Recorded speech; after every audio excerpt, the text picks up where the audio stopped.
We are finally journeying into the land of the UK, the British nation that has definitely left its mark on this planet and definitely gonna continue for years to come. Welcome back to another episode of FTD Facts. My name is Leroy Kenton. For the first part of this episode, I'm gonna be taking a look at some historical facts about the UK, how it came to be, as well as clarify some information to give you a better understanding of what the UK actually is. And then later on in the video, we're gonna move into some fun facts. Well, since we're talking about English-speaking people, that's a language that I speak, let me know, guys, what language do you speak?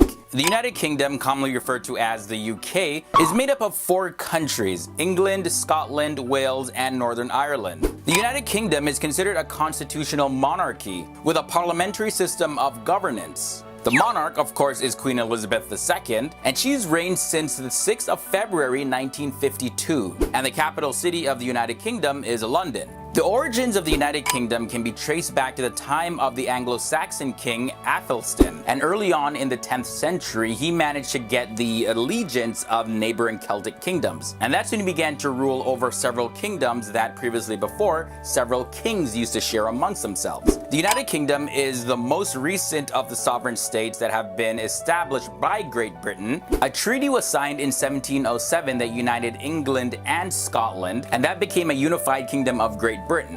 Great Britain then merged together with the Kingdom of Ireland, which had gradually been brought under English control for some time. And finally they formed the United Kingdom of Great Britain and Ireland in 1801. Now the name United Kingdom and Great Britain continued for some time, but in 1927 it was changed to the United Kingdom of Great Britain and Northern Ireland. This was because of the partition of Ireland. Ireland was divided into 2 separate jurisdictions, Northern Ireland and the Republic of Ireland in the south. And that's when it became the United Kingdom of Great Britain and Northern Ireland. So as the name suggests, the United Kingdom is made up of several kingdoms, as we just saw. But how can the United Kingdom be a country and at the same time be made up of other countries? Well, you see, the confusion happens because of the use of the word country. Let me explain. While the 4 countries that make up the United Kingdom are considered separate in the minds of the local people, as well as in certain sporting events, their powers for local law and control are actually devolved from the UK. In other words, the United Kingdom delegates the amount of control that these countries have. Think of it like the United States. Okay, so all of the 50 states have their own separate state laws. However, they all have to answer to the federal government of the United States of America. Except in the United Kingdom's case, the countries, or the states if you will, they're identified as distinct national entities. Therefore, that's why the term country is used. However, of the 4 countries that make up the United Kingdom,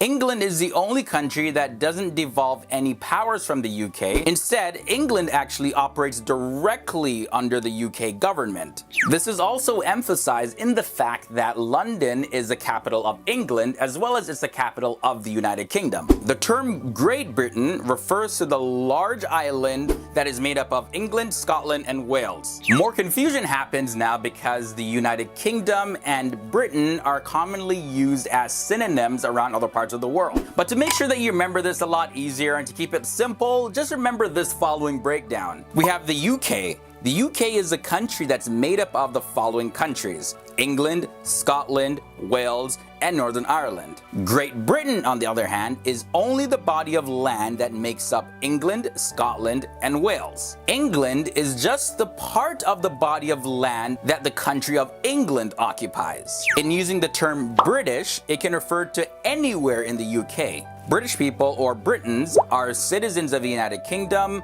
the British Overseas Territories, and the Crown Dependencies in the Irish Sea and the Bailiwicks of Jersey. So I hope that brings a lot more clarification of what the United Kingdom actually is and clarify what it means when people say Great Britain versus the United Kingdom. Yeah, life and geography and history can get a little bit tricky, but that's why you have us here at FTD Facts. So that first part was really technical, so let's move on to some fun facts of the United Kingdom now. Did you know that at its peak in the 18th century, the British Empire stretched across 20% of the world's surface, and at the time it contained a quarter of the world's total population. The Windsor Castle is the largest royal home in the world, as well as it's the oldest continually inhabited royal royal residence in Britain. It was built by William the Conqueror around AD 1080. Back in 2001, the British Foreign Secretary Robin Cook declared Chicken Tikka Masala is now a true British national dish, not only because it's the most popular, but because it's a perfect illustration of the way Britain absorbs and adopts external influences. So yeah, that's Britain's national dish, not tea and crumpets like some of you guys thought.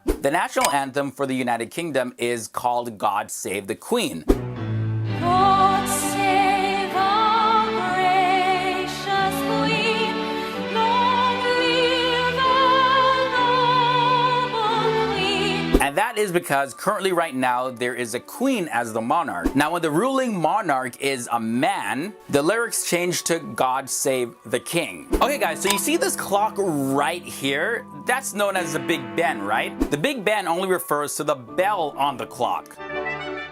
This is Big Ben. It's a bell weighing 13.5 tons. Big Ben is a nickname for the great bell of the clock at the north end of the palace in Westminster in London.